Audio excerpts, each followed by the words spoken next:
respect to all the women right now who are balling right now. Angel Reese, obviously Caitlin Clark dropping buckets, but Juju Watkins is playing a different game. Greetings and salutations and welcome to the Yacht Coaches Podcast. I am your host, Dr. Keith Adams, and with me today on this Throwdown Thursday edition, as we wrap up the week, man, we've had different guests every day, but I got my captain for life, Will Cotton, here to talk about the women's tournament. Cotton, man, how you doing, man? Having great, man. This was an exciting tournament this year, which is excellent. So ready to dive into it. All right, so in segment one, and please note that we tape on Sundays, folks. So we're going to anticipate what's going to happen on Monday, but we'll let that go. We're going to talk about the best and worst things we've seen all tournament. In segment two, we're going to talk about Kim Mulkey, and where there's smoke, there's fire. But hey, man, we're going to have this happen. And we're going to do it right. And in segment three, we'll just wrap up everything. But first, Will, what was the best thing you saw in this tournament? Let's see here. The best thing I saw was all the eyes of people who have been watching the women's tournament, period. Everywhere I go, everyone's talking about the women's tournament. Whether it could be a bar or a party that we're getting up with people, or just, talking to people in the gym, everybody's talking about the women's tournament. And I've never seen this kind of hype and excitement of this game. And it's great. It's great. And they're not even talking about the men's game. They say, oh, I know UConn, but they're like, man, this is Juju, or man, Caitlin Clark. They have a name. They have names that they can gravitate toward. So whatever they figured out in college side, WNBA, grasp it, keep the energy going, because yeah. All right. For me, it's elite basketball.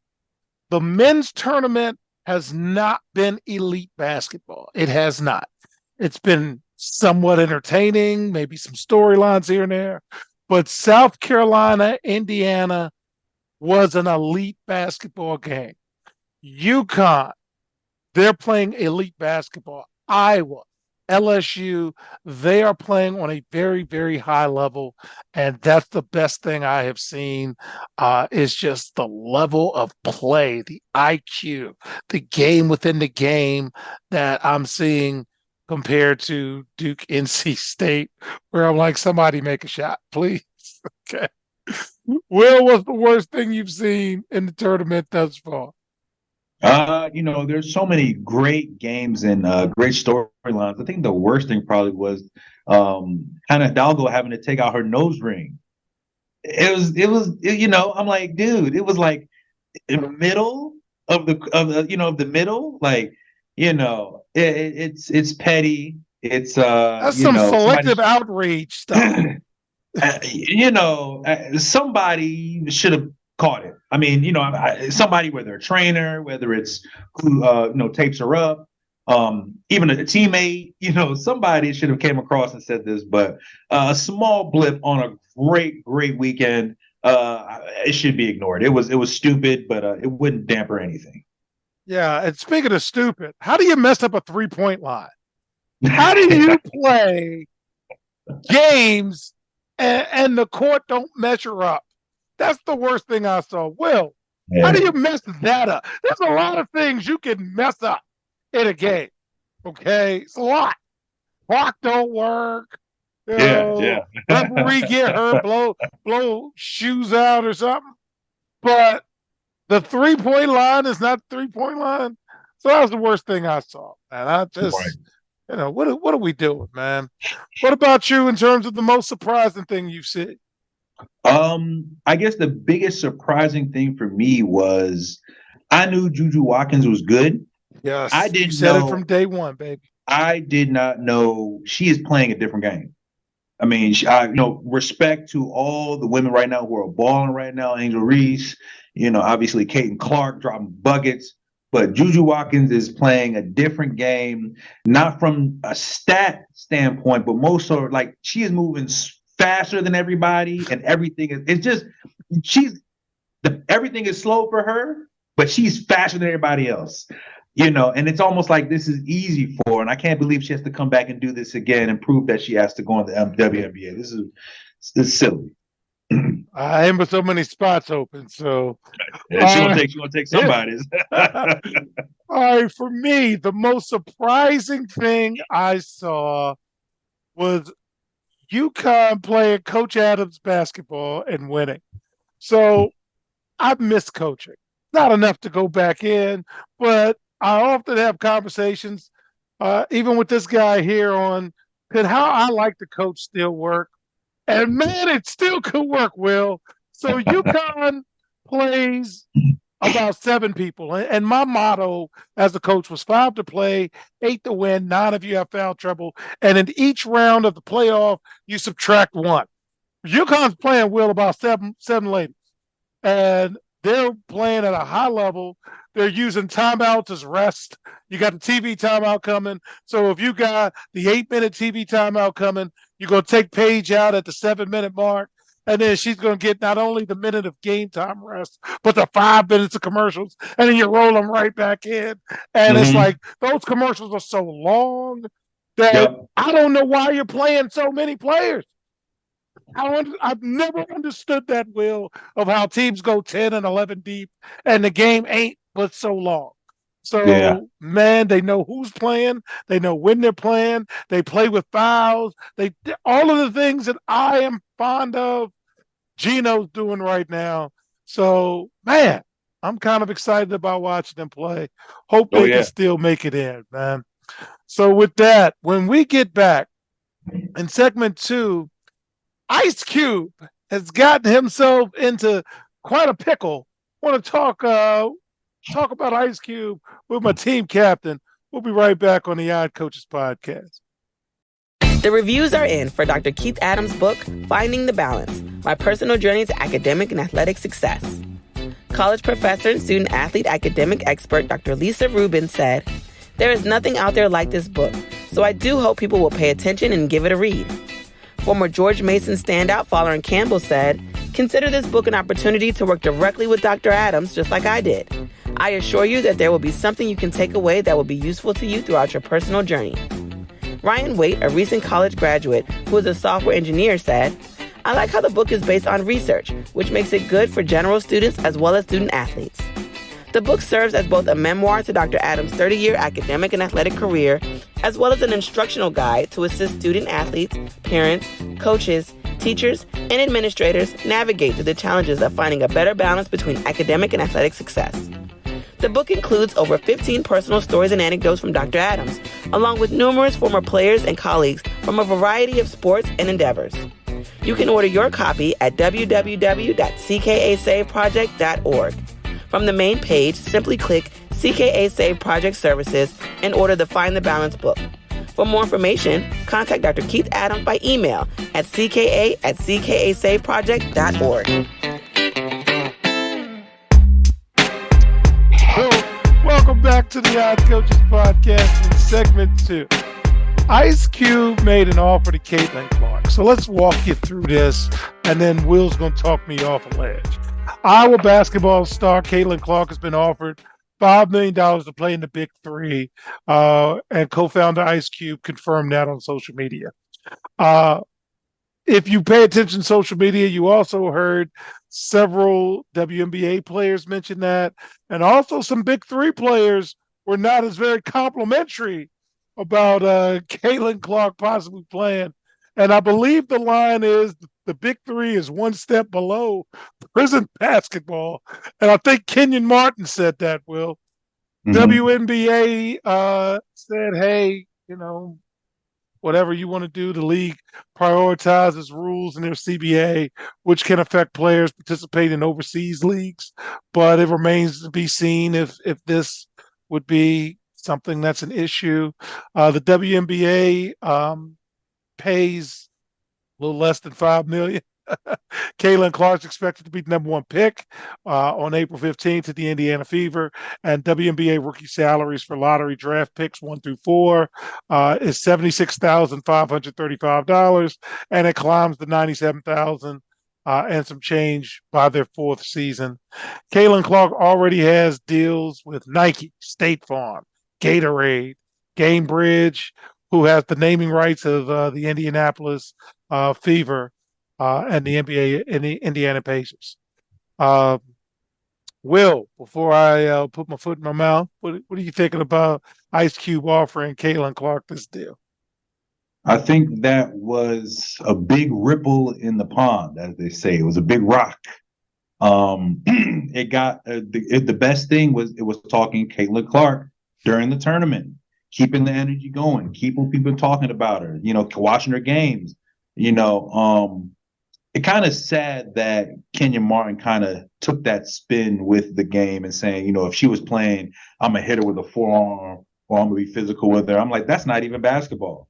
I'm like, that's not even basketball players. So I mean, you upset because you're making, $60K, 60K a year, and you know that she would come in and make $5 million. So it was a little bit of, I mean, there's a lot of people who are very upset for this offer. But it was definitely it was a big thing for the big three because everyone was talking about Ice Cube and everyone was talking about Caitlin Clark. So it was a win-win for them. He never actually had to give her $5 million.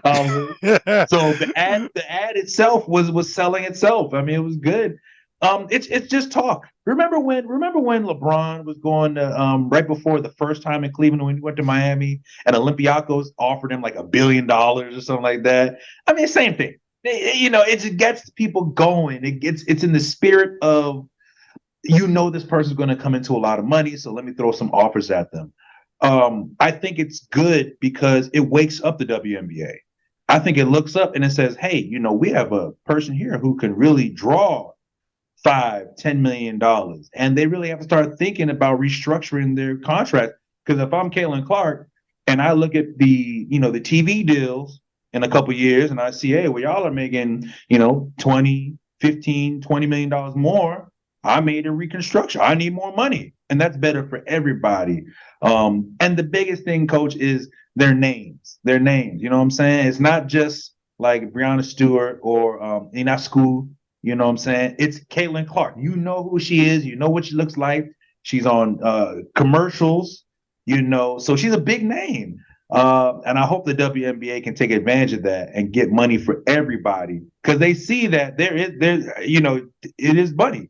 But I'm glad she didn't take it because at the end of the day, Big Three is a sideshow. I'm glad she didn't. I'm glad she didn't even mention it. She didn't even talk about it. So good for her. I think everybody kind of won without just saying that. That's all I'll say that. Man, well, I feel bad because she's 22 and she's got the weight of the world on her in terms of expectations and little girls watching and everybody. It's a lot. It's a lot to deal with. And you've got the Olympic tryouts coming up. She's been invited to the Olympic tryouts. And as I said a couple of weeks ago, man, that's a lot of pounding. That's you need some beach time. As much as I hate the off season, sometimes you need downtime. So this is a lot of basketball she's playing. So I hope she actually does get a chance to just pause. Kind of a little salty at Ice Cube because there's other people. If you really want this, and you do have Nancy Lieberman and you have Lisa Leslie involved in it. I thought it was a little grandstanding, and it's just I didn't like the look. It's like, man, but I thought about you, and you had mentioned why don't you try out for the NBA, and then I listened to Kenyon Martin, and some of his points were, we play a physical game, and if you step on the court, we gonna be physical. Well, That's pretty much 3-on-3 basketball. So. Again, I just feel bad for her. I hope she's able to, have whatever the run is left at the NCAA tournament and have some downtime. But I believe she's going to try out for the Olympic team because that's in the summer. And the WNBA draft is April 15th. And then their season starts in May. And the Olympics are in July. And that's just a lot of pounding. It is. And it is. I hope the people around her, make sure she gets rest. And again, you played for me. I'm extremely protective of every inkling. It's probably why in segment 3 I may lean on you as we talk about some other things. But I wish her well. Good luck to you. And when we get back, we're going to talk about a couple of issues that came up as we close out this week and get you ready for the Final Four. We'll be right back on the Yacht Coaches Podcast. The CKA SAVE Project is an industry leader in advocating for student-athlete, academic, and athletic needs. Through academic and athletic enrichment, the CKA SAVE Project is on the forefront of the issues facing 21st century student-athletes. As student-athletes continue to struggle to find a better balance between academic and athletic success, the CKA SAVE Project offers academic and athletic services to support student-athlete academic success, including academic skills assessment, academic and athletic consulting, academic monitoring, academic and athletic workshops.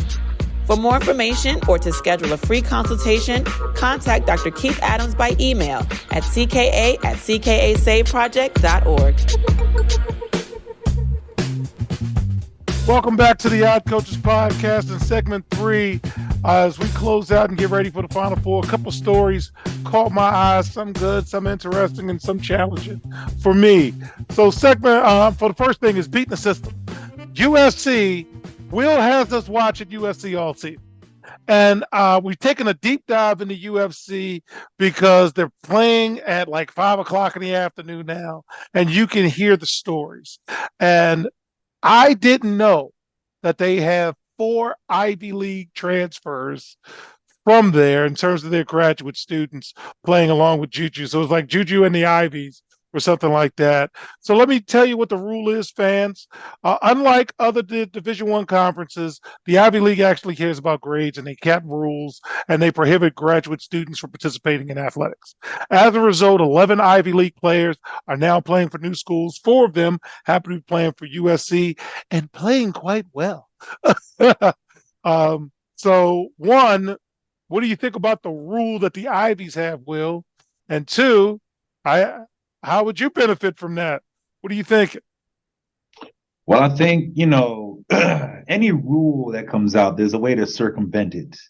I think they were able to find it a way. And obviously with the COVID year, we're still kind of working our way through the COVID stuff and getting all the muck and all the messing up and things like that.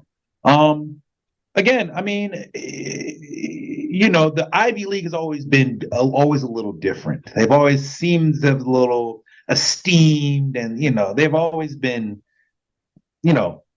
hierarchy. They're very away from the others. It's not, it's just interesting. I think it's interesting because now the Ivy Leagues are like, well, we got to make some money. The best way, you can't be just the smartest people. We got to actually show people that we can send people to the tournament. We can send people and put a team together. It's just, they play good ball in the Ivy League. Then these good ball players have graduated and they still want to play.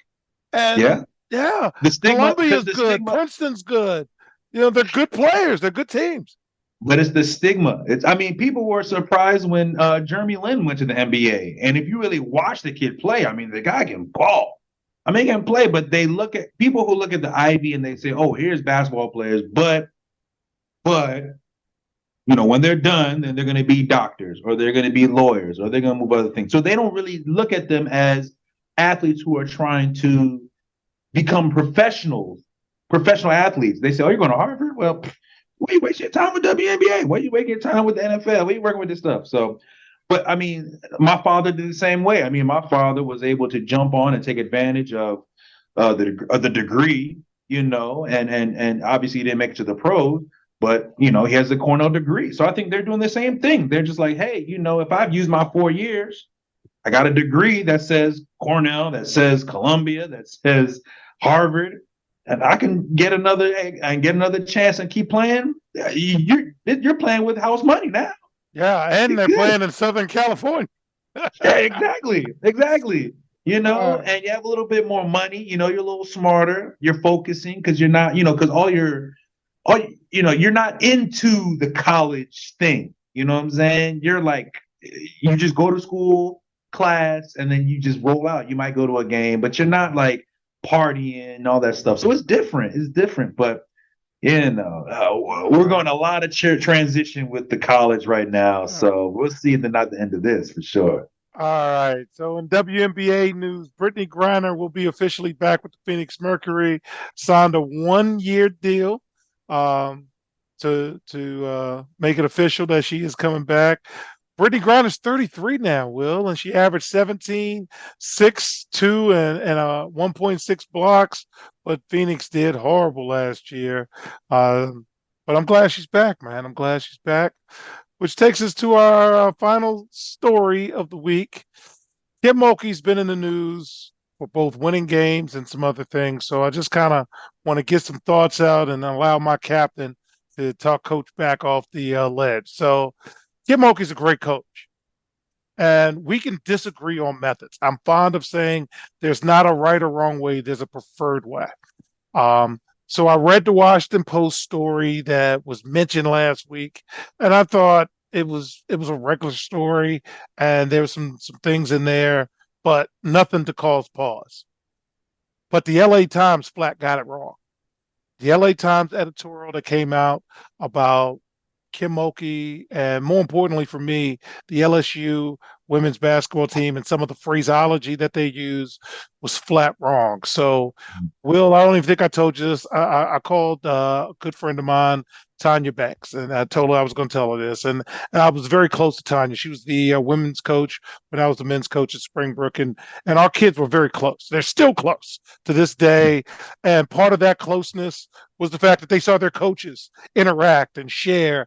And it was not uncommon for Tanya to come in and work with my players, and I work with her players. So I asked her, why does this bother me so much? And she said, it's because of how you are. And when you openly see, as you saw in the previous story, that she didn't do what you probably would have done, it's going to cause you pause. But she did fight for her kids with the LA Times story. And it was like, man, that was wrong. And I'm with you on this, Coach. But there's so much stuff I'm not with you on. Man, Will, help me understand how I'm dealing with this. I think you're perfectly fine. I think it's understand that you can separate the basketball to the personal. You know, I mean, Kim Mulkey, I mean, we've talked about it on the show. She's not a great person. She's not somebody that I would invite over for a lemonade and tea, you know, but she can coach. She can coach. You know, I mean, it's just a big, I mean, we have a ton of those coaches, you know, who have that. And, you know, it's just the world that we live in. And now we're getting more exposure to personal people and what they feel like. And, you know, even they deep back, you know, even they look back in the 10 years and maybe said this, you know, whatever. You know, people start saying, hey, this person isn't really that good. Like, you know, there was what was his name? I forgot his name. He was the Bob Knight. Bobby Knight, yes. Yeah. Excellent coach. I'll never say nothing about him being a coach, but as a person, I mean, come on. I mean, he's not somebody I would want to hang out with. He's not somebody I would want to have a beer with. And I think we shouldn't be as shocked with these people when they show their true colors. You know, I mean, Kim Mulkey, you know, she's an advocate, you know, big Trump supporter. You know, she is who she is. You know, we've been saying on the show, she's a terrible person, but she can coach. And I think as we can separate that and, you know, respect her actual career, then that's fine, as long as we can separate those two. You know, it's when you start to mix and mingle in and say, well, she's a terrible coach. Why is she a terrible coach? Because she believes this. Well, that doesn't make her a bad, terrible coach. It makes her, and on the flip side, man, she's a great person. Why? Oh, she's a great coach. That's not how it works. She's a great coach, yeah, but she's not a great person. So we have to separate those two ideals, and you can still respect her game and just say, I don't respect, you know, or agree with her, you know, her stances on certain things. But people keep, you know, they're trying to get her to say some things. They are trying to get Kim Mulkey to step out there and get fired big time. And, she's tipping the line. It's going to happen eventually. It's going to happen like Bob Huggins. I mean, you can't tiptoe the line and then, you flip over. So, I mean, I see it'll happen another 5 years and she'll say something that'll be egregious and they'll say, look, we've had enough and, you've done for the program. Thank you. And let it go. So, All right, fans, to close, one, enjoy the Final Four. This is going to be a good one. Celebrate the game. Women, you have enjoyed this. You deserve it. Celebrate the young ladies that are in there. That respect has been earned. The storylines tell each other.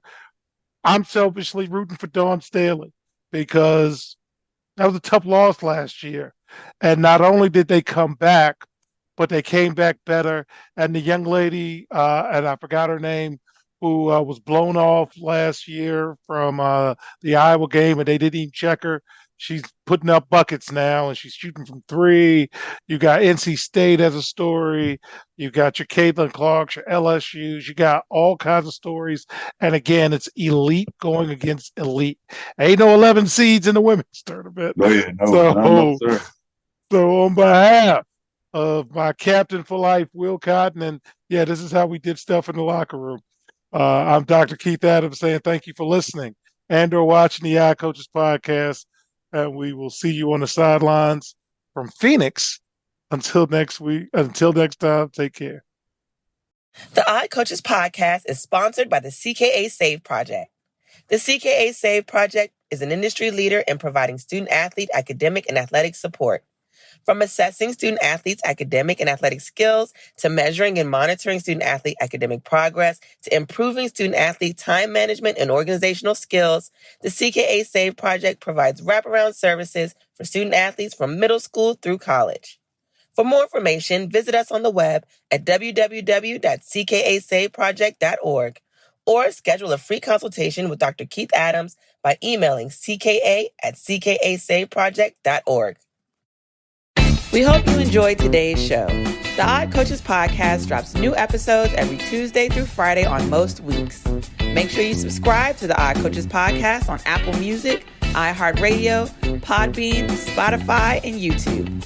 Follow the iCoaches podcast on Twitter and Instagram at iCoaches. Follow Dr. Adams on Twitter and Instagram at CKA Save Project. In addition, follow Coach Mike Francis on Twitter and Instagram at Coach Franchise, spelled Coach Franchize. For more information about the CKA Save Project, please visit them on the web at www.ckasaveproject.org. See you next time on the iCoaches podcast.